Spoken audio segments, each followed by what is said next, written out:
न्याय वो चक्की है जो चलती शायद धीमी है लेकिन पीसती बहुत बारीक है। एक लाइन कही जाती है उस बारे में कि कर्म गति टारे ना टरे, हरिश्चंद्र मसान की रखवारी करे। तो वो राशियां जिनके लिए कुछ विशेष सावधानियां इस समय पे अति आवश्यक है। तो 7.5 शुरू होने जा रही है मेष राशि। लोग शनिदेव के प्रभाव से बड़े भयभीत रहते हैं। ज्योतिष में विष योग भी कहा जाता है। नीलांजनम समाभासम रविपुत्रम यमांग्रजम।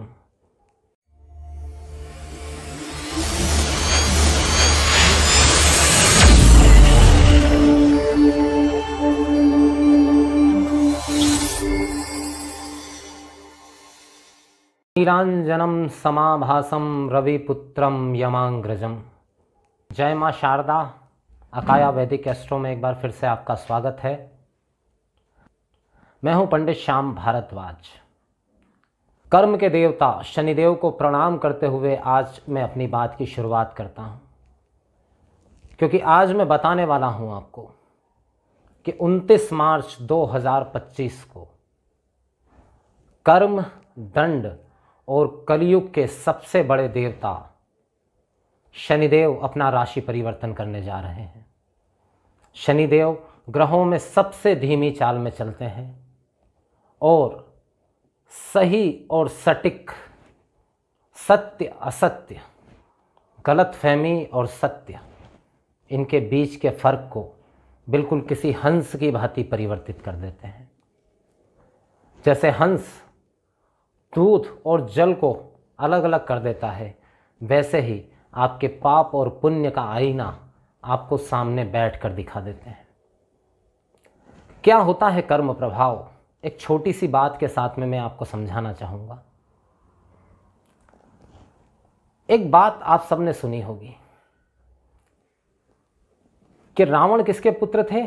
विश्वकर्मा जी के। विश्वकर्मा जी के पिता कौन थे? पुलस्त ऋषि। और पुलस्त ऋषि किसके पुत्र थे? ब्रह्मा के। मतलब स्वयं ब्रह्मा के पुत्र के पुत्र के पुत्र थे रावण। मतलब स्वयं ब्रह्म अंश थे, लेकिन अपने कर्मों की वजह से। अब यहां पर एक बात और है कि विश्वकर्मा की जो प्रेमिका थी वो कौन थी? एक राक्षसी थी, एक राक्षस पुत्री थी। उन्हीं के साथ समागम से जन्म हुआ था रावण का। तो राक्षस भी था उनके अंदर और व से भगवान वाला व भी था। लेकिन अपने कर्मों से रावण ने अपने आप को पूरी तरीके से राक्षस साबित कर दिया। शनिदेव क्या करते हैं? कई लोग शनिदेव के प्रभाव से बड़े भयभीत रहते हैं कि क्या प्रभाव देंगे। शनिदेव असल में कुछ भी नहीं करते। शनिदेव सिर्फ आपके और सिर्फ आपके कर्मों का हिसाब करते हैं।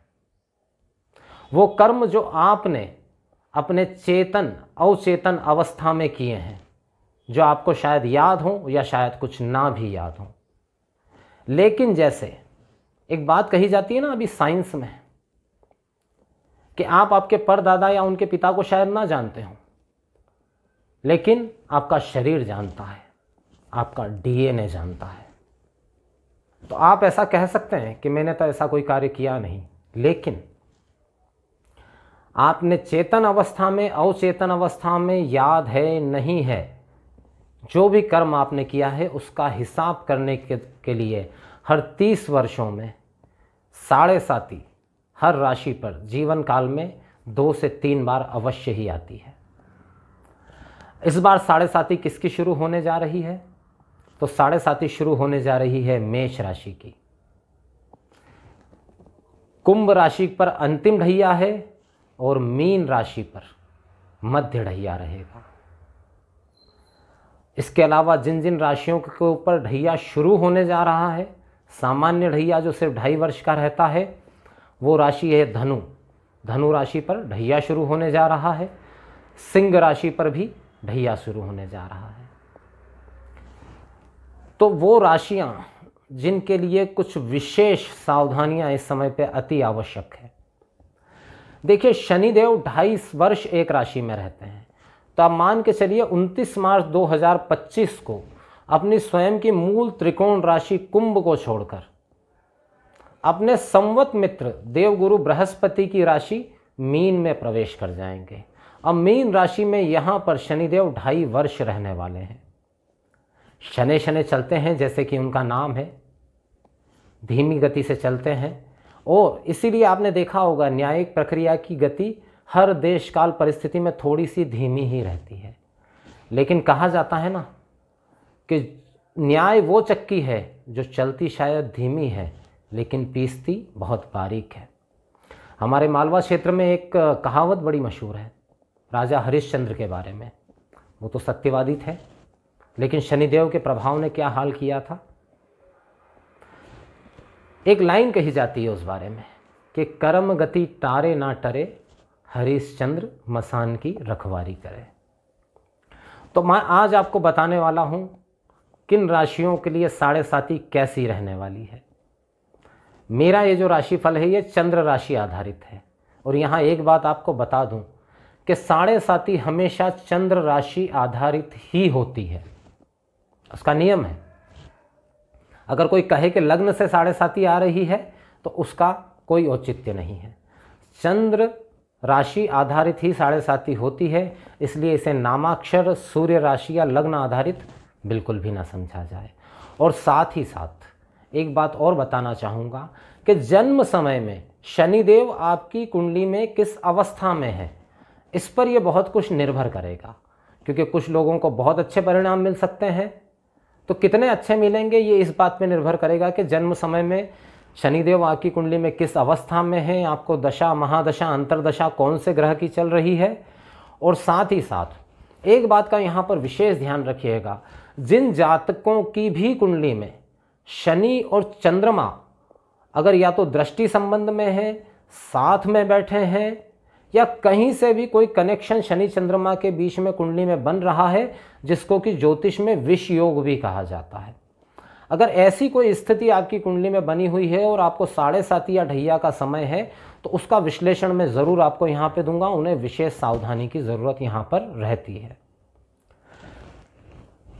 तो सबसे पहले अगर हम बात करें, बात को शुरू करने से पहले एक बात फिर से आपको बता देता हूं कि अगर आपको आपकी जन्म राशि मालूम नहीं है तो अपनी जन्म कुंडली को खोलिए, उसके अंदर देखिए चंद्रमा कहाँ लिखे हुए हैं।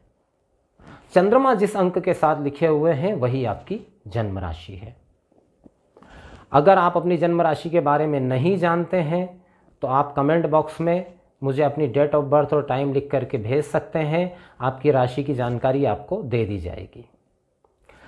तो बात करें अगर कि किस राशि पर क्या प्रभाव देने वाले हैं शनिदेव। जय मां शारदा। अगर आप अपने जीवन में कई समस्याओं से परेशान हैं तो संपूर्ण एवं सटीक कुंडली विश्लेषण के लिए दिए गए मोबाइल नंबर पर ज़रूर संपर्क करें। साप्ताहिक राशिफल एवं ग्रहों के गोचर की जानकारी के लिए अकाय वैदिक एस्ट्रो को सब्सक्राइब करें। अब बात करते हैं काल चक्र की नवी राशि धनु राशि के विषय में। धनु राशि पर शनिदेव के ढैया का प्रारंभ होने जा रहा है। चौथे भाव में शनिदेव का प्रभाव शुरू होगा। मीन राशि में रहेंगे शनिदेव। 29 मार्च 2025 से 2.5 वर्ष तक शनिदेव के ढैया में रहेंगे धनु राशि वाले। देखिए ये है तो ढैया, लेकिन फिर भी कुछ मामलों को छोड़ दें तो बाकी सब में ये लाभदायक सिद्ध होने जा रहा है। एक तो नए घर नई प्रॉपर्टी की संभावना यहाँ पर बहुत ज़्यादा बनी हुई है। अगर आप वर्तमान में किराए की जगह में रहते हैं तो इन 2.5 वर्षों के दौरान आप अपने घर में पहुँच सकते हैं, आपको नए घर की प्राप्ति हो सकती है। साथ ही साथ कार्य क्षेत्र में एक से ज़्यादा जिम्मेदारियाँ आपको मिल सकती है, लेकिन ये जिम्मेदारियाँ आपके लिए लाभदायक सिद्ध होंगी। सिर्फ एक ही परेशानी है, मानसिक अशांति इस समय पे बहुत ज़्यादा रहेगी, और इस विशेष रूप से 14 मई तक ज़्यादा समय ऐसा रहेगा, क्योंकि एक बार देवगुरु बृहस्पति राशि परिवर्तन कर लेंगे उसके बाद में इन समस्याओं से आपको मुक्ति मिल जाएगी। शनिदेव यहाँ से बैठकर 3 दृष्टियाँ देंगे। पहली दृष्टि 6ठे भाव पर रोग रिपु ऋण से मुक्ति दिलवाएंगे। 7वीं दृष्टि 10म भाव पर कहीं ना कहीं कार्य क्षेत्र में विघटन जरूर होगा, लेकिन एक से ज़्यादा कार्य क्षेत्र आप एक साथ में रखेंगे। अंतिम दृष्टि आपकी राशि पर ही रहेगी। तो थोड़ा स्वास्थ्य का यहाँ पर ध्यान आपको रखना है, स्वयं के स्वास्थ्य का भी ध्यान रखना है, माता के स्वास्थ्य का भी ध्यान रखना है। नई प्रॉपर्टी या प्रॉपर्टी संबंधित आपका काम है तो उसमें आपको बड़ी सफलता यहाँ पर मिलती हुई दिखाई दे रही है। धनु राशि वालों के लिए अगर मैं कुल मिलाकर कहूँ तो शनिदेव का यह ढैया बहुत ही शुभ साबित होने वाला है, क्योंकि पिछले 2.5 वर्ष पहले ही आप 7.5 पार करके आए हैं। तो इस समय पे शनिदेव का नकारात्मक प्रभाव आपको इतना नहीं मिल रहा है। जहाँ तक मैं बात करूँ कि कुछ समस्याएं जो उनके उपाय की अगर मैं बात करूँ तो उपाय के रूप में आप तभी कोई उपाय कर सकते हैं जब मैं आपका कुंडली विश्लेषण करूं। तो अगर आप कुंडली विश्लेषण करवाना चाहते हैं तो आप मेरे वीडियो के कमेंट बॉक्स में अपनी जन्म तारीख, जन्म समय और जन्म स्थान लिख करके भेजिए। उसी के आधार पर मैं उपाय आपको दे पाऊंगा, क्योंकि पहले ये देखना पड़ेगा जन्मकालिक समय में शनिदेव किस अवस्था में है, वरना ये जितने लाभ की संभावनाएं मैं बता रहा हूँ हो सकता है उतना लाभ ना मिल पाए, और ज़्यादा ही नकारात्मक स्थिति हुई शनिदेव की और उन्हीं की महादशा हुई तो हो सकता है इस लाभ के बजाय कुछ नुकसान आपको झेलने पड़े। तो कुंडली विश्लेषण के अनुसार ही मैं आपको उपाय दे पाऊंगा। बाकी मूल रूप से अगर मैं एक बात कहूं तो धनु राशि वालों के लिए कहीं ना कहीं यह ढैया लाभ की स्थितियों को लेकर आ रहा है। इसी के साथ अपने शब्दों को यही विराम देता हूं, फिर उपस्थित होता हूं। जय मां शारदा।